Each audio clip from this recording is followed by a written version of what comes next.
के चला ये दुनिया में हमार केहू ना बा। तोरा जितना तू हमरा के प्यार देला वो प्यार हमके केहू ना दे। ये भैया मत जा हमरा के छोड़ के इस सफेद कफन के हटा दा। रो रो के बहनिया कहलस का कहलस भैया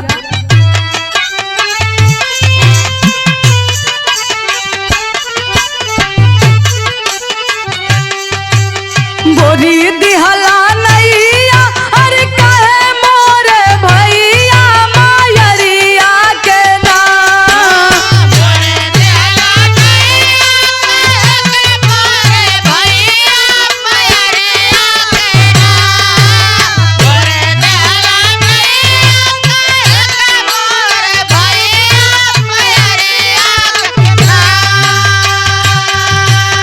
बोरी दिहला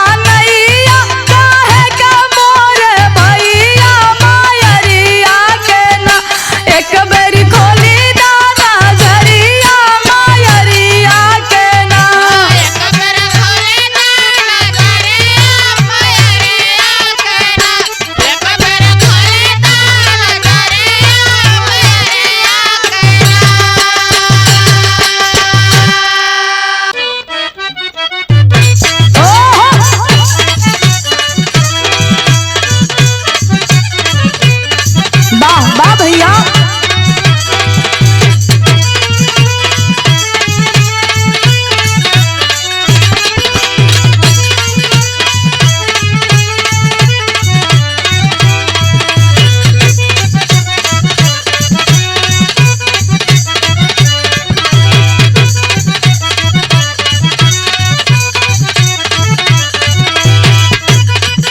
क्या बात है।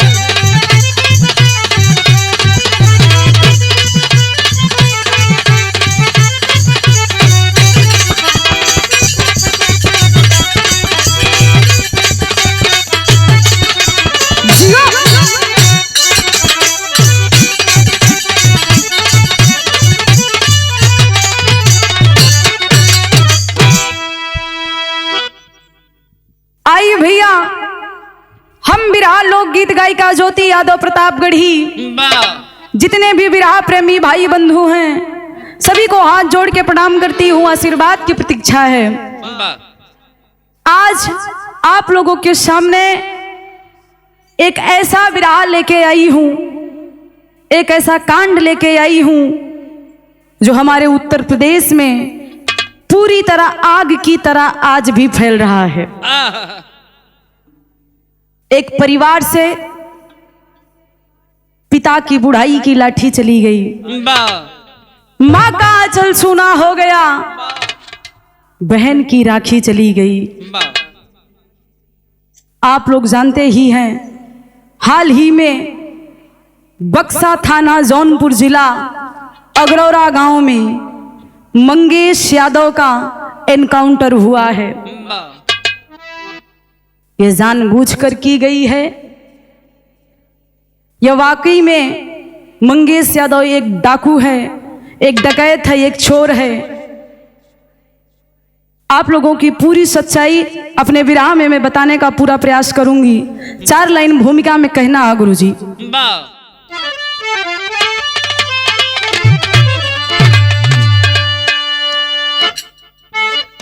विषय दोष निर्दोष का एक आदेश पर अर्थियां जल रही, सत्ताधारी सवालों का हल कीजिए। आप ऐसे आरोप कैसे हुआ, माना कि मंगेश डाकू ही था, ज्योति गया साबित कैसे हुआ।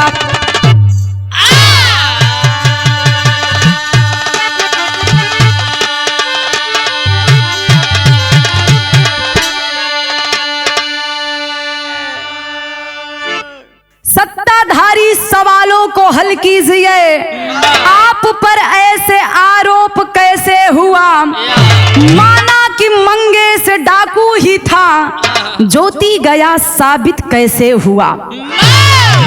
ए बाबू, मैं एक बात पूछना चाहती हूँ, अगर मंगेश यादव चोर है, डाकू है, डकैत है, तो 2 दिन के अंदर में ये साबित कैसे हुआ। उस सत्ताधारियों से सवाल है, प्रशासन के लोगों से सवाल है, आपने किस आधार पर मंगेश यादव को चोर डाकू साबित करके एनकाउंटर किया। लेकिन कहानी के यही से शुरुआत है गुरुजी, गजल के लाइन बा।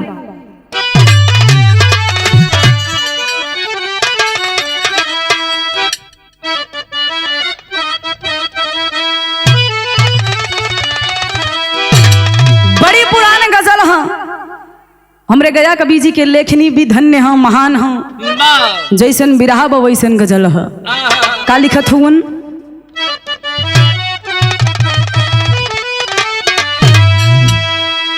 तुम अगर साथ देने का,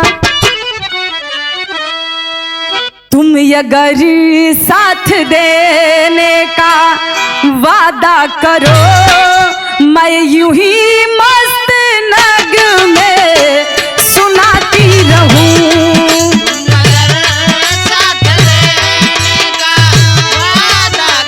वाह भैया वाह, जियो।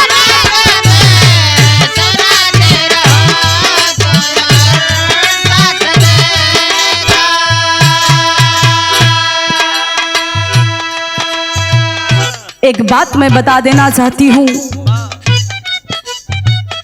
इंसान के जीवन में धन चला जाए, संपत्ति चला जाए, कोई गम नहीं, कोई दुख नहीं, आज गया है तो कल जरूर आएगा। लेकिन अगर औलाद चला गया तो वो दोबारा लौट के आने वाला नहीं है। उस माँ से जाकर आप लोग पूछिए, उस स्थान पे आप लोग जाकर देखिए, अगरौरा गांव में उस बेबस लाचार माँ की, उस पिता की क्या हालत है। कवि जी ने अपने लेखनी से बयां कर रहे हैं, कैसे।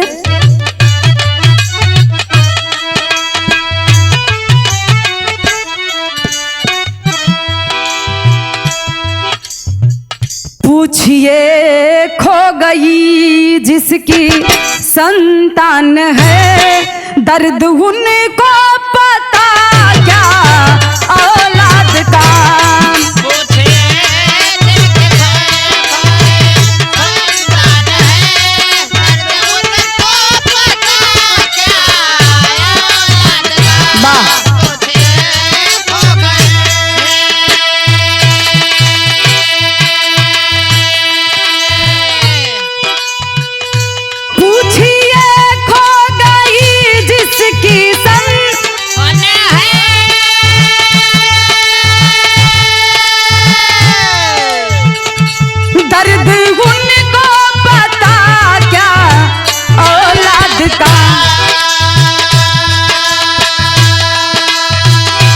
जिनको संतान का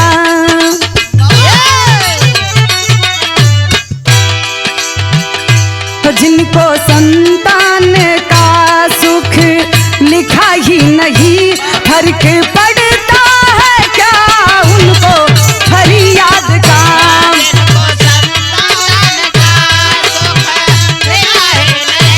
फर्क पड़ता ना उसको,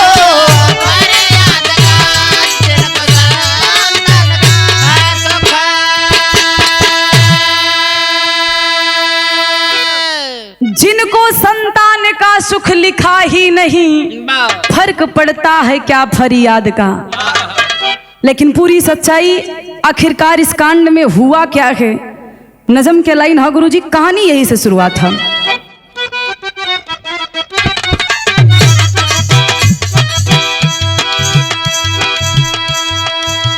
अखंड देश की अखंड नहीं छाती है, जहां पर जाति और धर्म निकली लाठी है। लूट सुल्तानपुर की लोक मत के घेरे में, सवाल खड़ा हुआ जाति थी लुटेरे में। अगरौरा जौनपुर मंगेश यादव मारा गया, पूछता शासन से क्यों नहीं ये विचार गया। एक ही भाई बहन का वो मुस्कान रहा, एक ही भाई बहन का वो मुस्कान रहा, राकेश शीला का इकलौता वो संतान रहा।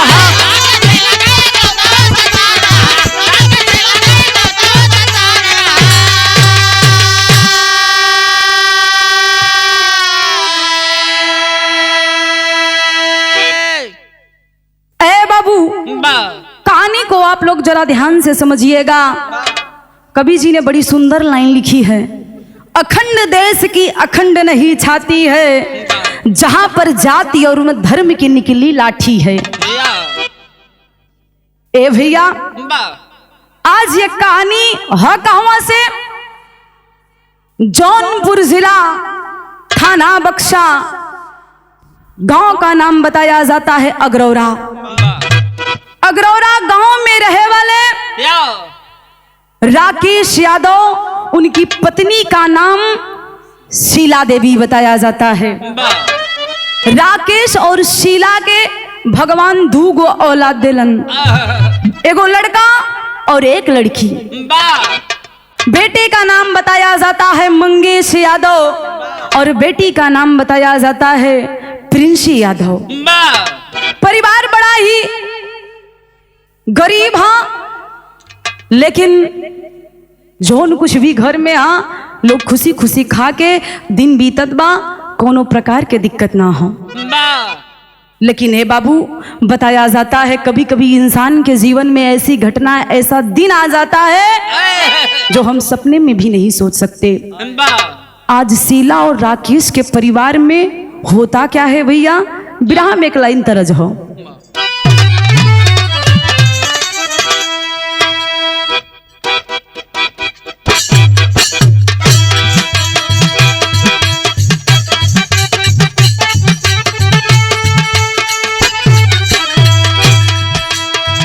गीत बड़ी पुरान है, लेकिन वजनाई बा। कहे का कहे,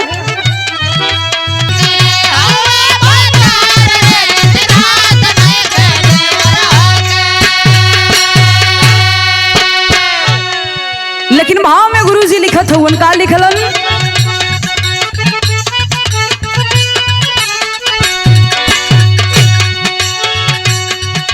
नाही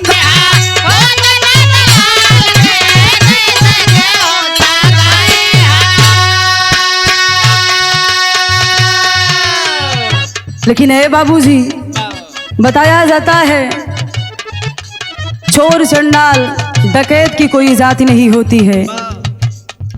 लेकिन कहानी की शुरुआत है 28 अगस्त दिन के टाइम है। 28 अगस्त के दिन कुछ बदमाश सुल्तानपुर जिला में एक सोनार के दुकान में जाके कैलन का भैया,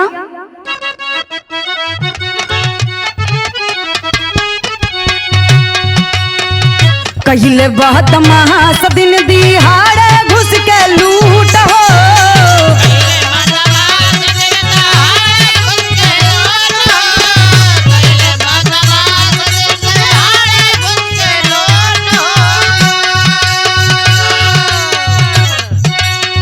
सोने की दुकान में बेखौफ का झूठ हो,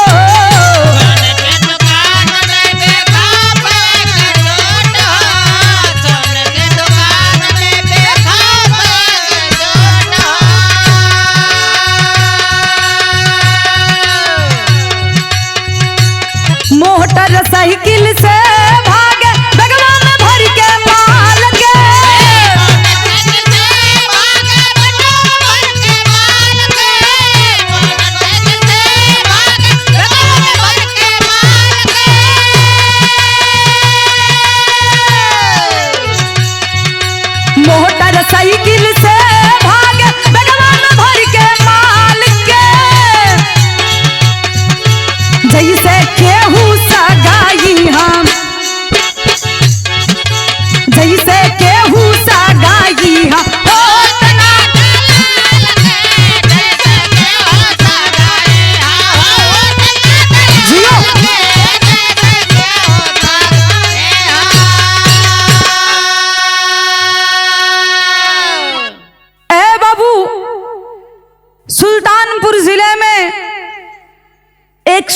की दुकान में कम से कम 10 चोर अपने चेहरे को बांधकर दिन दिहाड़े लूट लेते हैं। पिस्तौल दिखा के धमका के पूरी दुकान को लूट लेते हैं। सोचने वाली बात है, 10-10 चोर एक ही साथ में उस दुकान में घुस के सोना चांदी जो भी था वहां पे मौजूद लूट के 10 को 10 भाग जाते हैं। किसी को पता नहीं है। जब ये 10 एक ही साथ में बाइक से भाग गए, फिर बगल के ही थाने में खबर लगती है कि सोनार की दुकान 10 डकैत ने आकर लूट लिया। और जब मौजूद उस थानेदार के साथ कुछ पुलिसकर्मी भी गए, वीडियो बनाए, जांच करे, पूछताछ किया आसपास के लोगों से, कितने लोग थे, कैसे थे, क्या थे, पूरा रिपोर्ट लेके थाने चले गए। लेकिन ए बाबू धीरे धीरे वो 10 का पता चलने लगा। वो 10 कौन कौन थे? विराम में एक लाइन तरज है।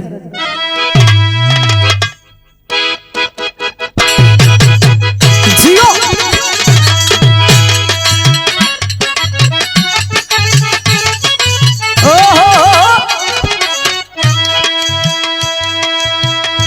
गीत बड़ी पुरान है।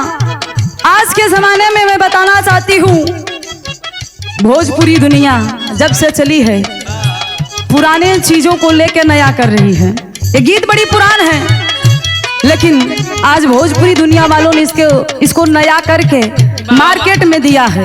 गीत है क्या? कोनो दुल्हन कहे अपने परदेसी पिया से, कहलस लगी न करोड़ पिया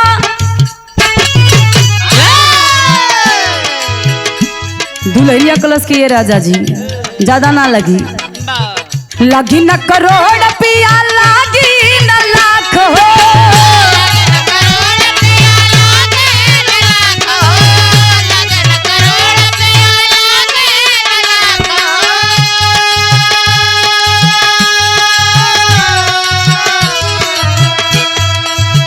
ये कही चिजुइया बिना छूछ बाटन लाख हो।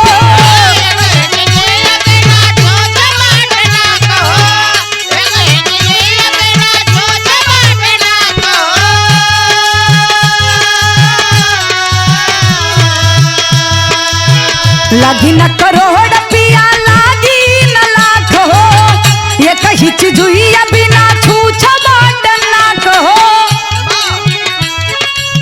ले हमारा के निसनिया ये बोलम,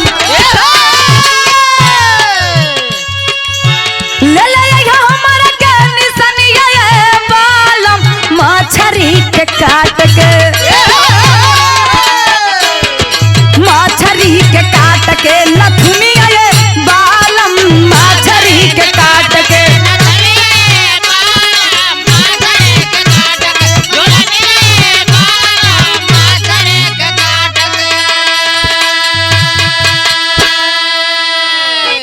प्रशासन के लोग पता लगाते हैं वीडियो के माध्यम से कि ये 10 डकैत आए कहां से थे। 10 डकैत 4 अमेठी से, 2 प्रतापगढ़ से, 1 जौनपुर से, आजमगढ़ से, कई जिला से मिलकर ये डकैत वहां पे लूटने का काम किए। आज प्रशासन के लोग जानकारी को इकट्ठा किए, उसी जानकारी से एक लड़के का, एक व्यक्ति का नाम आगे आया जो कि वह जौनपुर का रहने वाला था, जिसका नाम मंगेश यादव बताया गया। बक्सा थाना अंतर्गत गांव अगरौरा में आज प्रशासन के लोग उस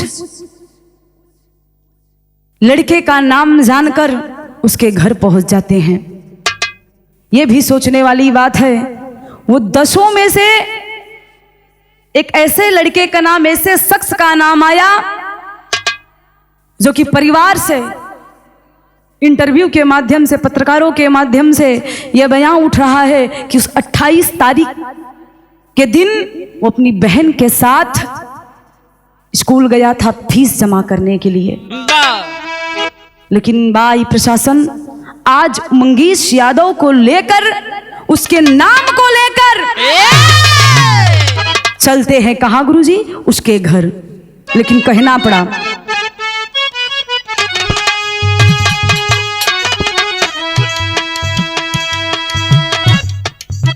कैले प्रशासन दौड़ के अपन काम हो,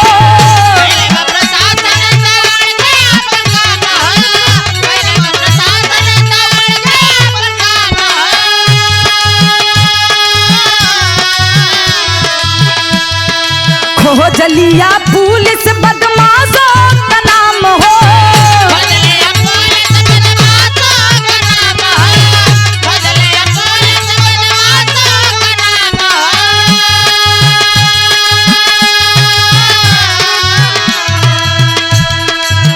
कैले बा प्रशासन दौड़ के अपन काम हो, खोजलिया पुलिस बदमाशों का नाम हो। मंगेश यादव भइल मुख प्रिय भैया, मंगेश यादव भइल मुख प्रिय भैया, बक्सा थाना अगरोरा बखरिया भैया, बक्सा थाना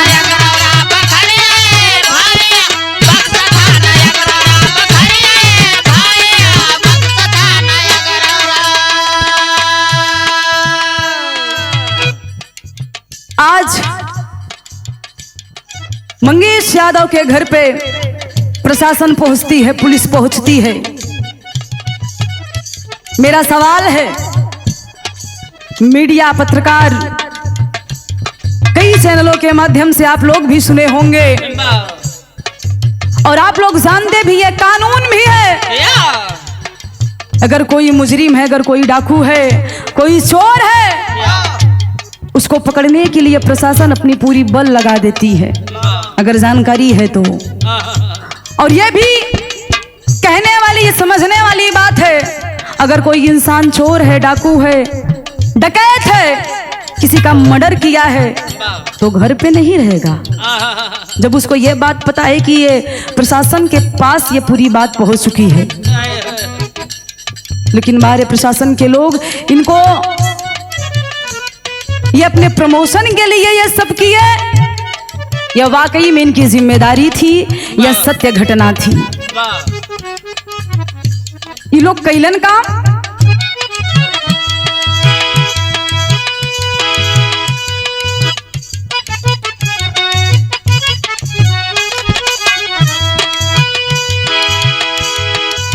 यशो जी की टीम पहुंची 2 बजे रात हो, पकड़ मंगेश को सुने ना ही बात हो।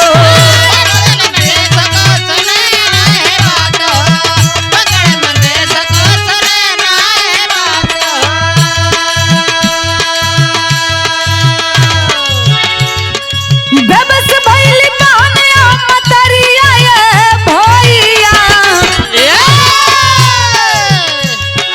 बेबस भइली बहनिया मतरिया भैया, बक्सा थाना अगरोरा बखरिया भैया, बक्सा थाना।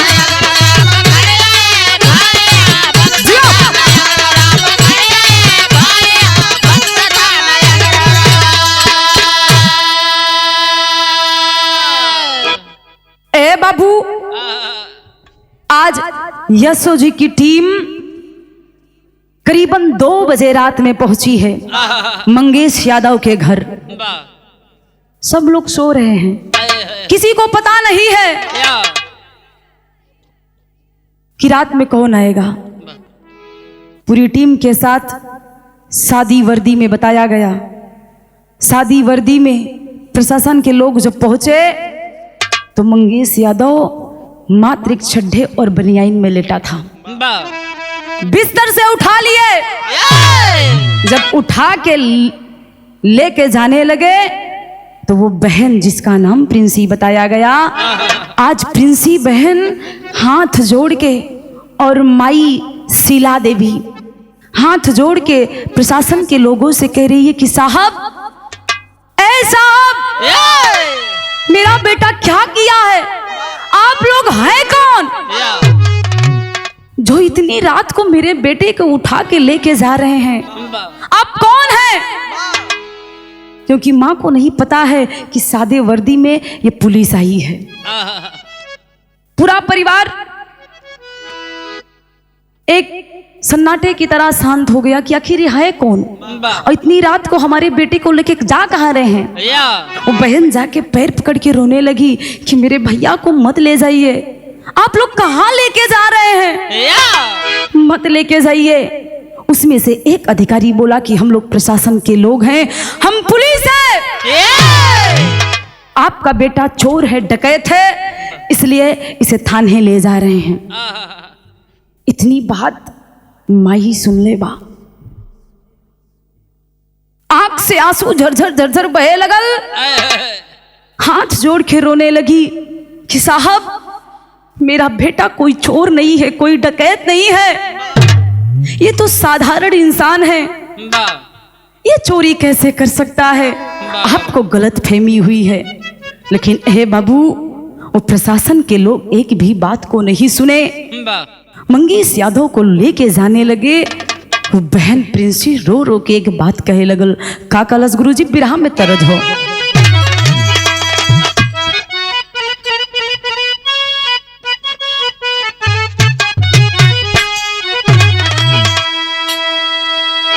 कि सुनीला की सासुर में झूरा झूरा मोती झारे,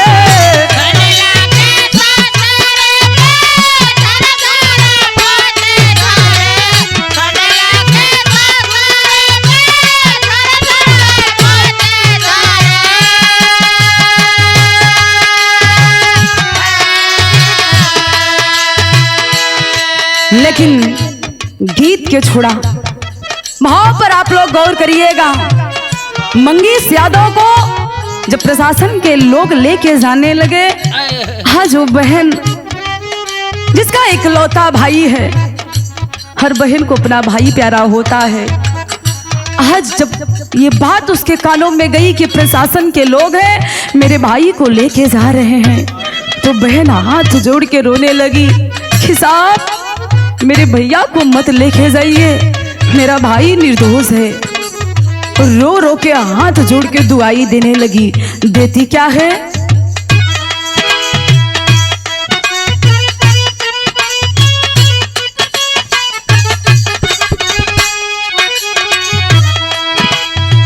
रोही प्रिंसी दिल्ली सा हमसे दोहाइया हो,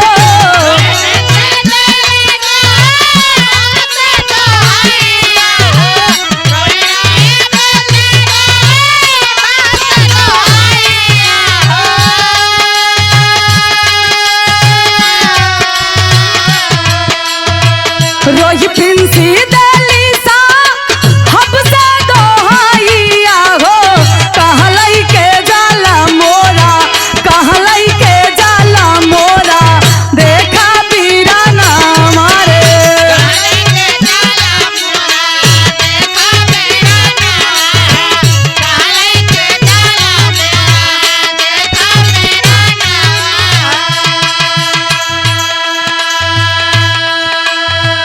वो प्रिंसी बहन हाथ जोड़ के रो रही कि साहब, मेरे भाई को कहाँ लेके जा रहे हैं, इसका कारण क्या है, कहाँ पे मेरा भाई डकैती किया है, कहाँ पे चोरी किया है, ये तो बता के जाइए।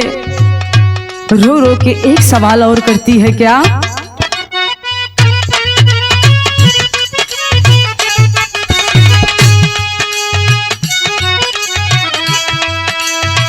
गलती बाकावन हमारा भैया क्या बताई देता,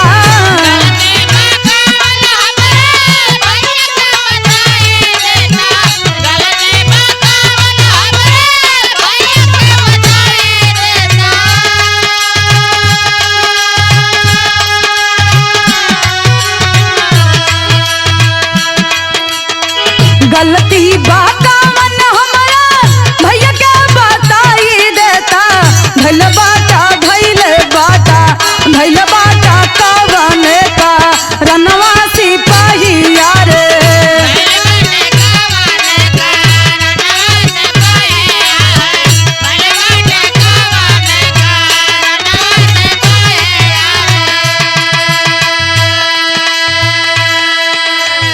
बहुत बड़ी लाइन, अंतिम लाइन बेटी कहती है, वो बहन कहती है कि साहब आपको शायद पता नहीं होगा कि हमारा ये कही भाई है, हमारे भाई को मत ले जाइए और मेरी माँ के आंखों का तारा है। आपसे निवेदन है उसकी गलतियों को क्षमा कर दें। लेकिन बाहर वो सिपाही, बाहर प्रशासन के लोग आज उस मंगेश यादव को लेके जाने लगे। जब गाड़ी में बैठाए तो फिर से चिल्ला के रो के वो बहन एक बात और कहती है। क्या कहती है?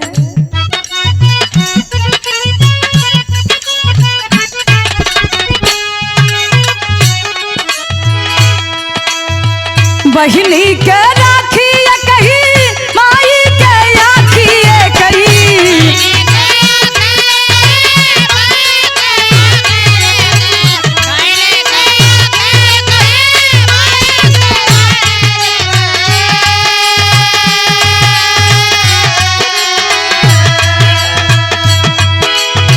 बहिनी के राखी कही, माई के आखी कही।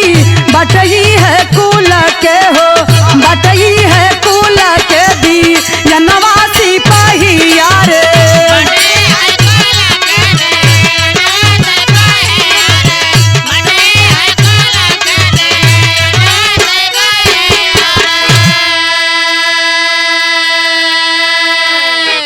वो बहन रो रो के कह रही है कि साहब अगर आप प्रशासन के लोग हैं तो आप लोगों से निवेदन है मेरे भाई को मत लेके जाइए।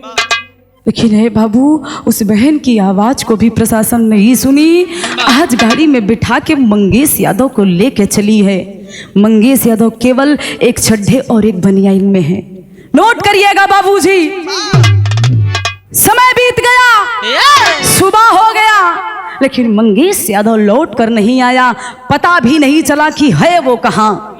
परिवार पूरा तड़प रहा है, चिंता में है कि मेरा बेटा गया तो गया कहाँ, किस थाने में लेके गए हैं। कोई भी सवाल जवाब नहीं, कोई भी पता नहीं।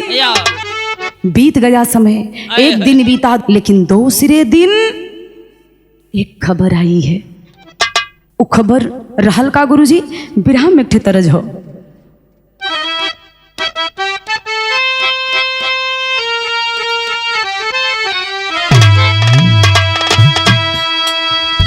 कि गवन कराई पिया घर बैठवल, अरे अपना कोई लरिया में लागल रे।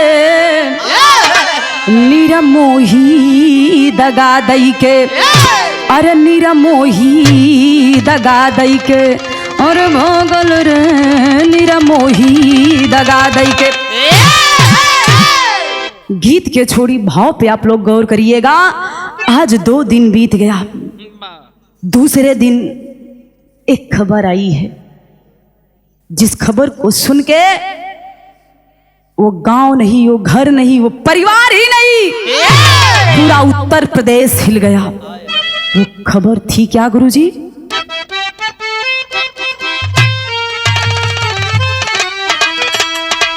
कि 5 सितंबर का अरे फाटल कर जवान, कि 5 सितंबर का अरे फाटल कर जवान, और मौत के खबरिया लागल रे।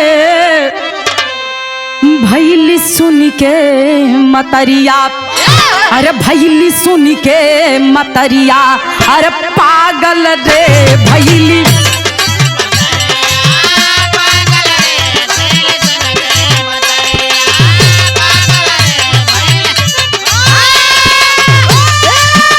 बात भैया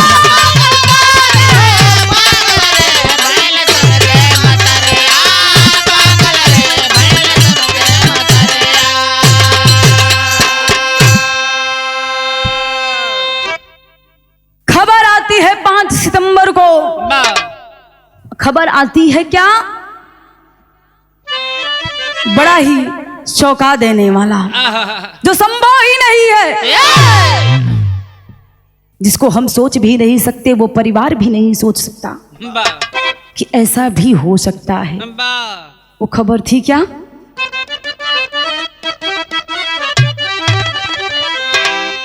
कि मंगे से पुलिस ऊपर गोली चलाया। सोचने वाली बात है, जो निहत्था गया है एकमात्र बनियान और चड्ढे में, वो गोली चला रहा है। आप लोग गौर करिएगा कि मंगे से पुलिस ऊपर गोली चलाया, अरे जवाबी ये फायर में जिंदगी गंवाया।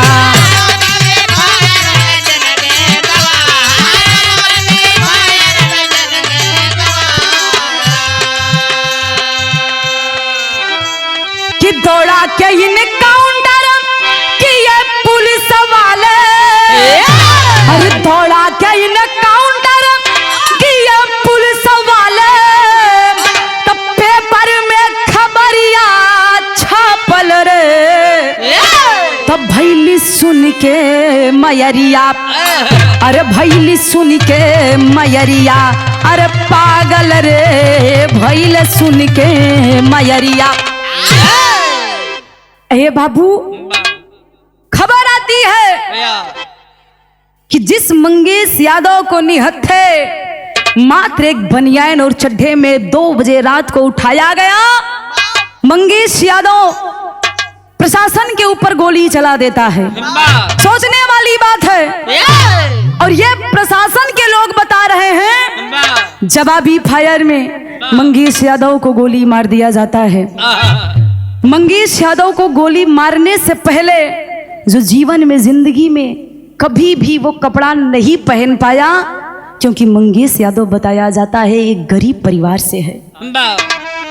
घर में एक झोपड़ी है, खाने के लिए 2 वक्त की रोटी नसीब होती है। पिता ड्राइवर हैं, बाहर गुजरात में ड्राइवरी कर रहे हैं, और 2 बच्चे को पढ़ाना आज के समय में बड़ा ही कठिन है।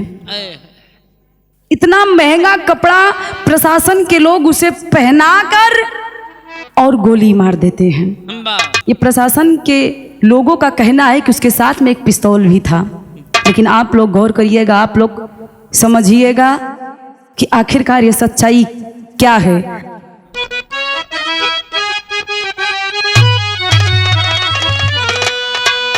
कि आखिर में जिम्मेदार, अरे आखिर में जिम्मेदार है कौन, ऐसा इनकाउंटर कैसी है ये सरकार, ये होकार, ऐसा इनकाउंटर कैसी ये सरकार, आखिर में जिम्मेदार है कौन। सवाल बनता है, ये मेरा अकेले का नहीं, पूरे उत्तर प्रदेश का, पूरे हिंदुस्तान का सवाल है प्रशासन के लोगों से।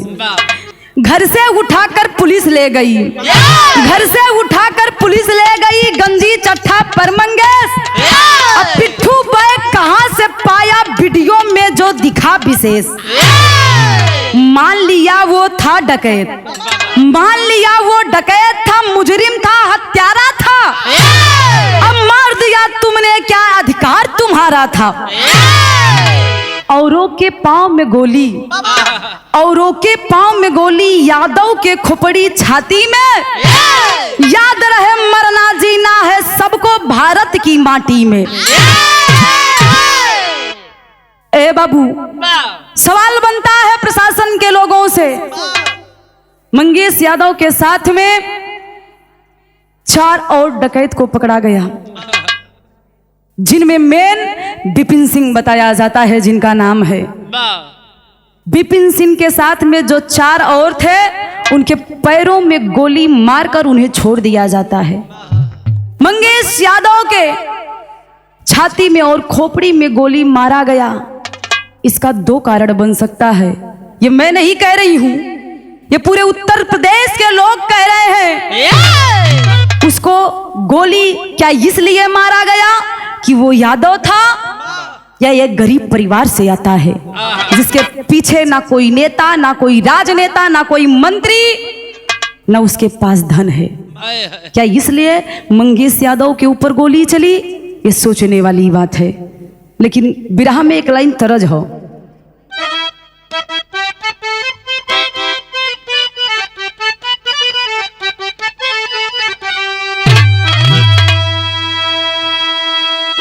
बड़ी पुरान तरज है गुरु जी। किया जय कदसिया बिहाना दुई दसिया तेरसिया के नाम, किया जय कदसिया बिहाना दुई दसिया तेरसिया के नाम, सैया मंगल गवनावा तेरसिया के नाम।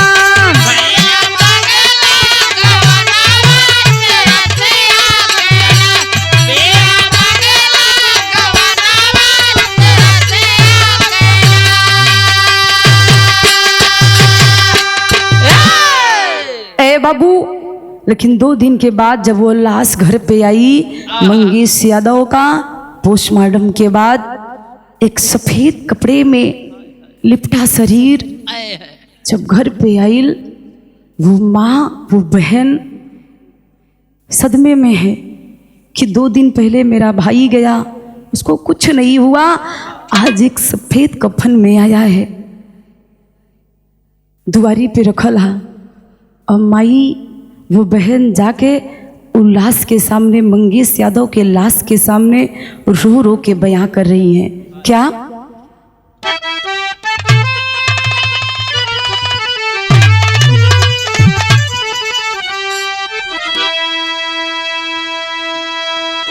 कि सुखी गई लसिया और टूटा नहीं असिया मायरिया के नाम, कि सुखी गई लसिया और टूटा नहीं असिया मायरिया के नाम, सुना कैला या चरिया मायरिया के नाम।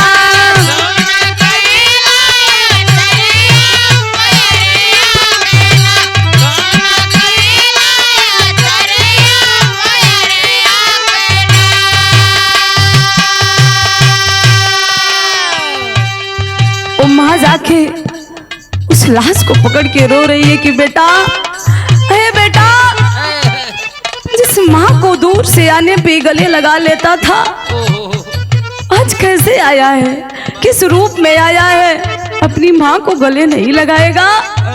हे बेटा, एक बार बोल दे। माई रो रो के कहा था, बन के यही लालसिया लागवला हमके फसिया मायरिया के नाम।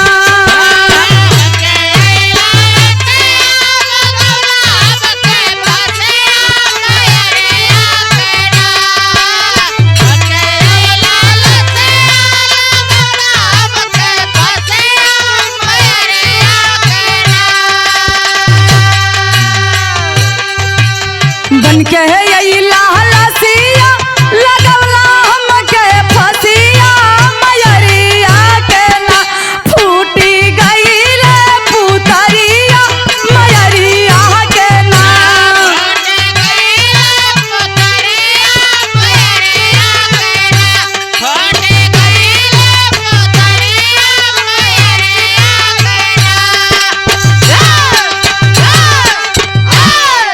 हे बाबू, माई रोवत था कि बेटा कैसा नहीं लौआ, आज अपने माई के हाथ से भोजन ना करबा, माई के हाथ से पानी पीला है बेटा, ये कैसा रूप में आई लौआ, खाए नाम के तू फांसी लगा के मार दा, लेकिन एक बार अपने माई से बोल दा, अरे बेटा ऐसा मत करा, तू तो हमरे कुल के दीपक हुआ, अगर तू हमरा के छोड़ के चल जेबा तो हमार जिंदगी कैसे रही? हे बेटा बोल दा। हे बाबू, आज माई पागल बन गई बा, रो रो क्योंकि समझ में ना आवत था, वो कुछ नहीं जान पा रही है कि आखिरकार मेरे बेटे के साथ हुआ क्या है। एक माँ का आंचल छूना हुआ है, एक माँ की कोख उजड़ी है। उस माँ की हालत हम बयान नहीं कर सकते, लेकिन बारे वो बहन सदमे में समझ में नहीं ख्या था कि बोली का बतियाई का। भाई के पास जाके बोल रही कि भैया, ए भैया, अपने प्रिंसी के ना बोलवा, अपने प्रिंसी से ना बोलवा, एगो बात हमार सुना भैया, बोल दा। कल हमार गई डाला फीसिया ना भरला, आज चल के फीस भर दा। हमार पागल नियन बोला था, समझ में ना आवा था। भैया से अपने उलसिया के पीट पीट कहलस। का कहलस गुरुजी?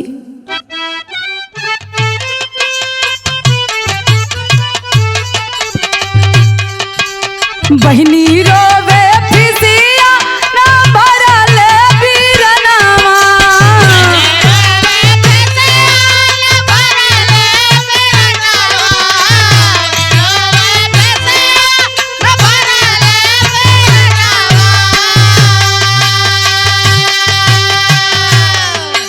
बहिनी रोवे फीसिया ना भरले बीरनावा। कहू तो से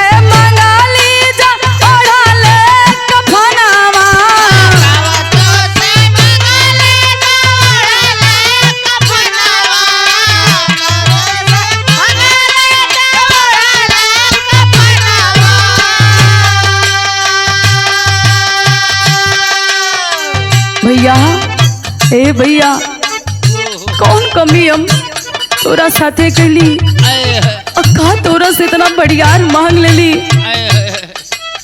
हम तो राखी बदले रही भैया। वो राखी के दिन बस आपसे एक ही बात मैंने कही थी कि भैया, जीवन में हमें कुछ देना या मत देना, लेकिन इस बहन के लिए हमेशा साथ देना, अपन आशीर्वाद हमेशा बना के रखिया। ये भैया, हम आपसे हाथ जोड़ के विनती करत है भैया, हम कुछ ना मांगब ना कुछ कहब, लेकिन इस सफेद कपन के हटा दे भैया। अगर आप जात हुआ तो हमरा के भी साथ में लेके चला। ये दुनिया में हमार केहू ना बा, तोरा जितना तू हमरा के प्यार देला वो प्यार हमके केहू ना दे। ये भैया, मत जा हमरा के छोड़ के इस सफेद कफन के हटा दा। रो रो के बहनिया कहलस। का कहलस भैया?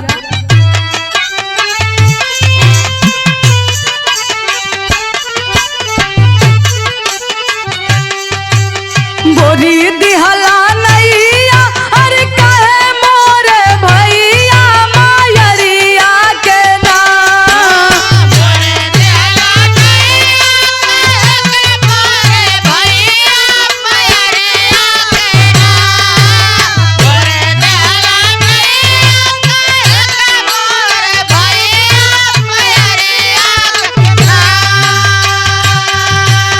बोरी दिहला नैया, काहे का मोरे भैया, मायरिया के नाम। एक बेरी खोली दादा झरिया, मायरिया के नाम।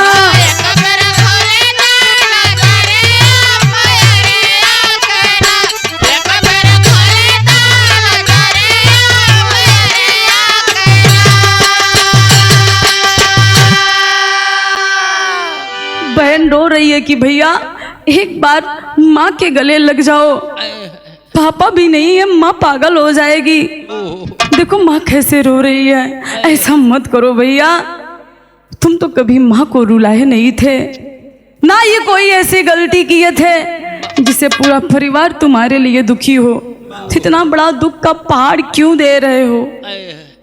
मत करो भैया, मत करो ऐसा। परिवार के लोग, गांव के लोग समझ गए कि लड़की पागल हो जाएगी। उठा के बाबूजी दूसरे स्थान पे ले जाके उस बेटी को, उस बहन को बैठा दिए। और प्रशासन के लोग वहां पे मौजूद थे।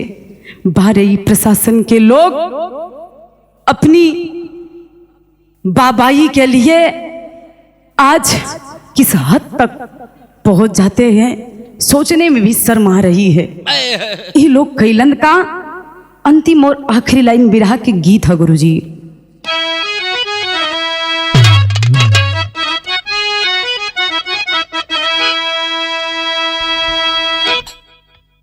गीत के छुड़ा।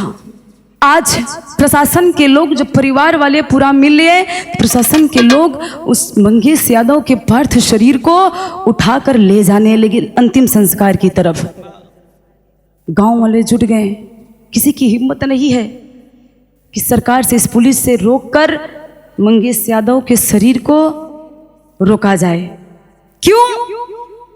मंगेश यादव का पिता गुजरात में ड्राइवरी कर रहा है।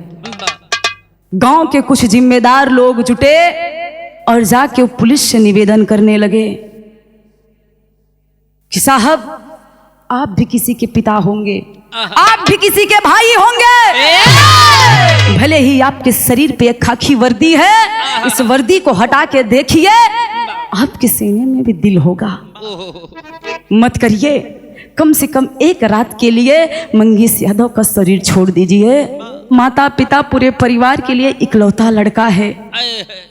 एक बाप के सामने बेटा के लाश उठे, ये बड़ी ही दर्दनाक घटना है। कम से कम एक बार उसके पिता को देखने दीजिए। आज प्रशासन के लोग के सामने, प्रशासन से जो वहां पे मौजूद थी, गांव के लोग निवेदन कर रहे हैं। निवेदन क्या किए?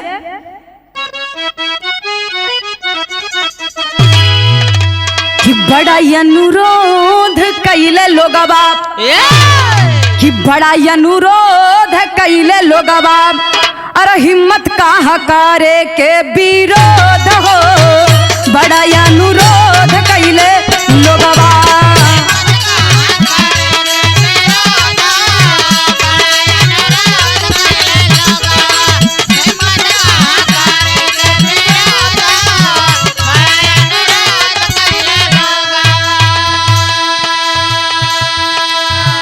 उस गांव के सम्मानित व्यक्ति, प्रधान, बीडीसी और तमाम बड़े बड़े लोग, समझदार लोग, पढ़े लिखे लोग प्रशासन से जाके निवेदन किए। विरोध करने की हिम्मत नहीं है। प्रशासन को हो क्या गया है? अगर ये निर्दोष मंगेश यादव के ऊपर गोली चला सकती है, एनकाउंटर कर सकती है, ये किसी के ऊपर भी कर सकती है।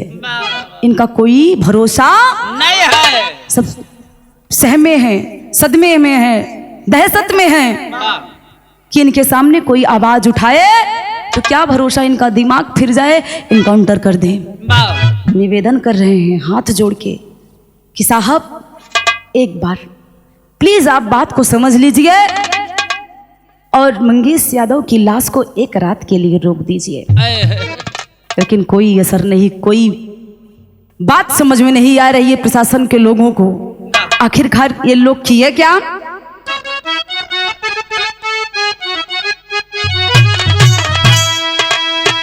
बाबू बाट ये ना कर गुजरात कई धरतिया,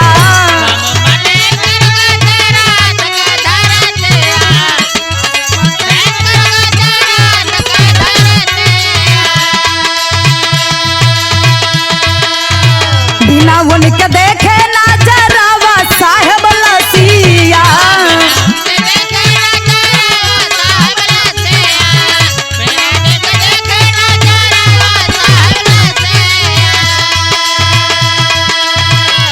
कि बिना उनके देखे ना, अरे जरावा साहेब लसिया।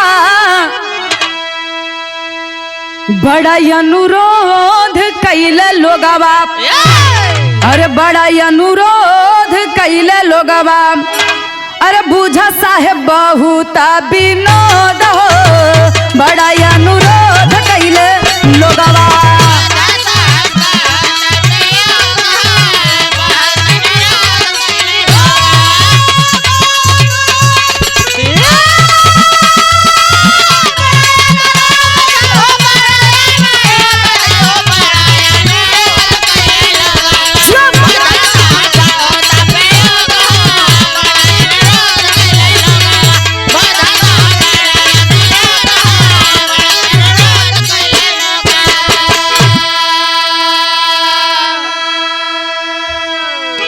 गांव वाले हाथ जोड़कर विनती कर कर, अनुरोध करके थक गए, वाह लेकिन इनके ऊपर कोई असर ना पड़ा नहीं पड़ा। आखिरकार उस मौके, उस वारदात पे जौनपुर का से एक नेता जिसका नाम ऋषि यादव बताया जाता है, वाह समाजवादी पार्टी का नेता, ये उस मौके पे पहुंचते हैं और समाजवादी पार्टी के राष्ट्रीय अध्यक्ष पूर्व मुख्यमंत्री माननीय बड़े भैया अखिलेश यादव जी से बात करवाते हैं वाह उस प्रशासन के लोगों से। ये जब अखिलेश भैया के द्वारा प्रशासन के ऊपर दबाव पड़ा वाह तो आज माननीय राष्ट्रीय अध्यक्ष अखिलेश यादव जी की बात मानकर प्रशासन के लोग कैलन का भैया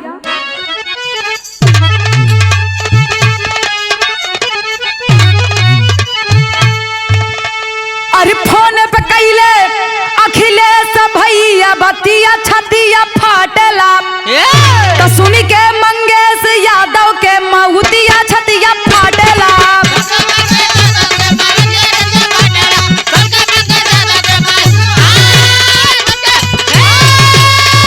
जियो बहादुर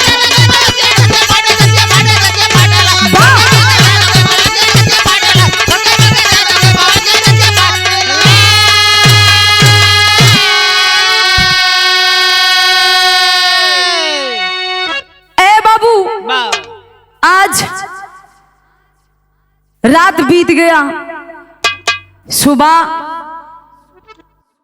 पिताजी मंगेश यादव के पिताजी जब आए, एक पिता के सामने एक बेटी की लाश जब उठती है, वो पिता भले ही अपने आप को पत्थर बना ले, लेकिन उसके दिल से पूछिए, उसके आत्मा से पूछिए कि इसके ऊपर गुजरती क्या है। आज अपने आप को मजबूत बना के वो पिता बेटे की लाश कंधे पे उठाया है, लेके गया, अंतिम संस्कार किया और लौट कर घर आया है। तमाम मीडिया पत्रकार के लोग घर पे मौजूद थे। इंटरव्यू लिया गया पूरे परिवार का, बोलने की किसी की हिम्मत नहीं है। ये लोग कहते हैं कि मंगेश यादव बहुत बड़ा डकैत था, बहुत बड़ा चोर था। अगर जो इतना बड़ा चोर हो, डकैत हो, उसके घर पे कोठी महल तो जरूर ही रहेगी। कोठी महल नहीं तो एक छत जरूर होगा। लेकिन जाके आप लोग देखिएगा। मैं ये वर्तमान सरकार से भी निवेदन करूंगी, अपने मुखिया से, क्योंकि वर्तमान सरकार ही हम लोगों की मुखिया है। मैं इनसे भी हाथ जोड़ के निवेदन करूंगी, हो सके तो आप भी आइए, मंगेश यादव का घर देखिए कि आखिर वो कितना बड़ा डकैत है। उसके घर पे एक छप्पर है, छोटा सा किचन है जो माटी का बना है। भगवान जाने सब्जी लाने के लिए पैसा है भी कि नहीं है। आप लोग बहुत बड़ा चोर, बहुत बड़ा डकैत साबित किए हैं, तो आप ही लोग उस घर पे जाइए, उस घर की पूरी तरह से जांच कीजिए कि आखिरकार वो डकैत था तो लाके धन रखा कहाँ। बीत गया दिन। आज इंटरव्यू में वो बहन पूरी सच्चाई बता रही थी कि 28 अगस्त को भाई मेरा था कहाँ। आल्हा के लाइन है गुरुजी।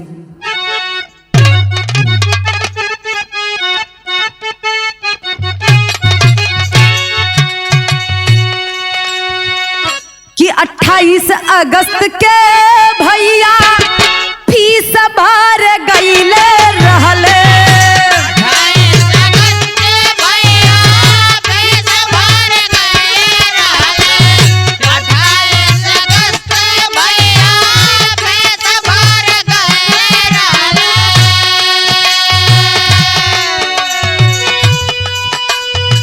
सोशल मीडिया पे बहिनी दिहली हो बयान।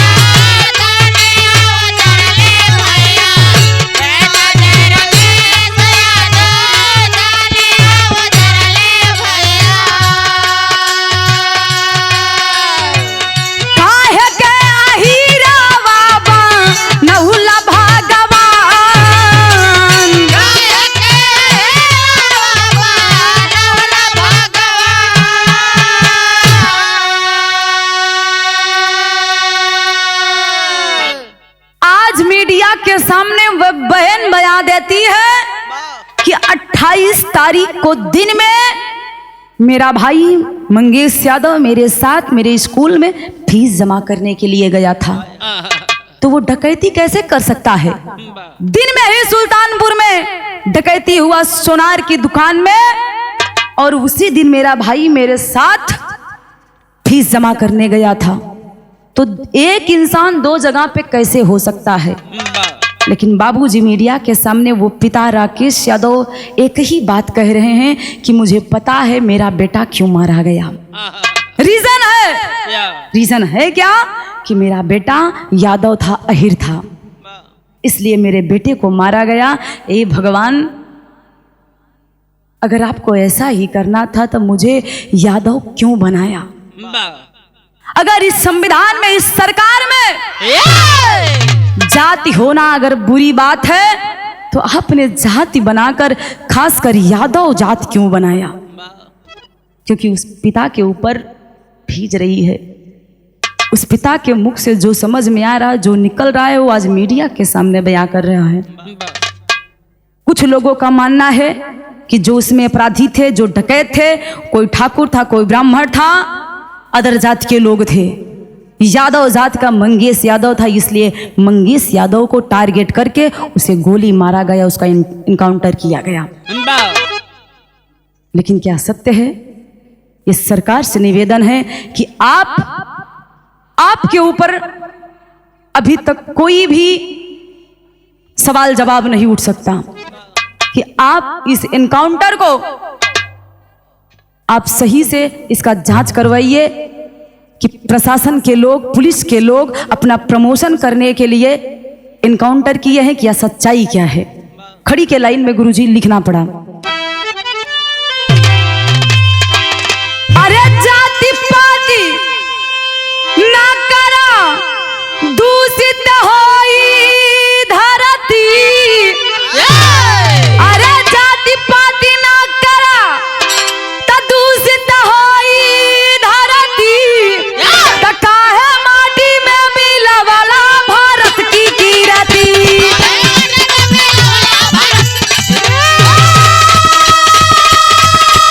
जियो शेर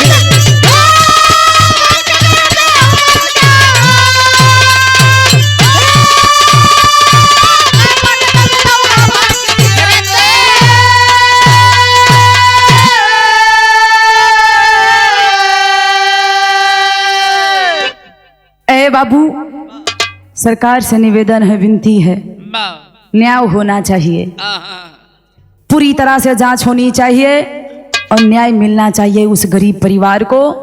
आज समाजवादी पार्टी के आसपास, चाहे जौनपुर जिला हो, चाहे प्रतापगढ़ हो, चाहे सुल्तानपुर हो, जितने भी जाने माने नेता हैं, लकी यादव को ले लीजिए, रमाशंकर यादव, लाल बहादुर यादव, ऋषि यादव, और मछली शहर की वर्तमान सांसद बड़ी बहन प्रिया सरोज जी सांत्वना, सहानुभूति देने के लिए उस परिवार में आ रहे हैं, मिलने के लिए। कांग्रेस के बड़े बड़े दिग्गज नेता भी आ रहे हैं। सभी लोगों का एक ही मांग है सरकार से, वर्तमान सरकार से, जो हमारी मुखिया है, एक ही मांग है कि आप इस पूरे घटना को अच्छी तरह से जांच करवाइए। ये एनकाउंटर फर्जी है या सही है? निवेदन है, विनती है आपसे, आप पूरी तरह से इस मैटर को जांच करवाइए। कहना है गुरुजी,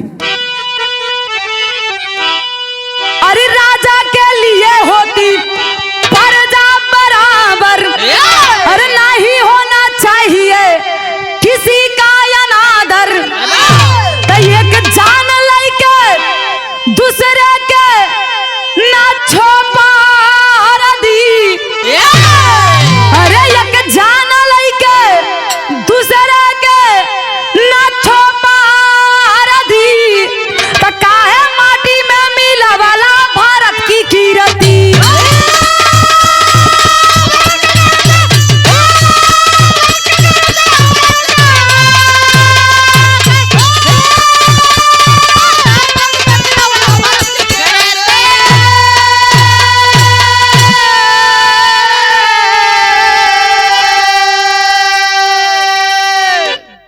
गुरु बिहारी गुरु गणेश जी मांग रहे हैं न्याय,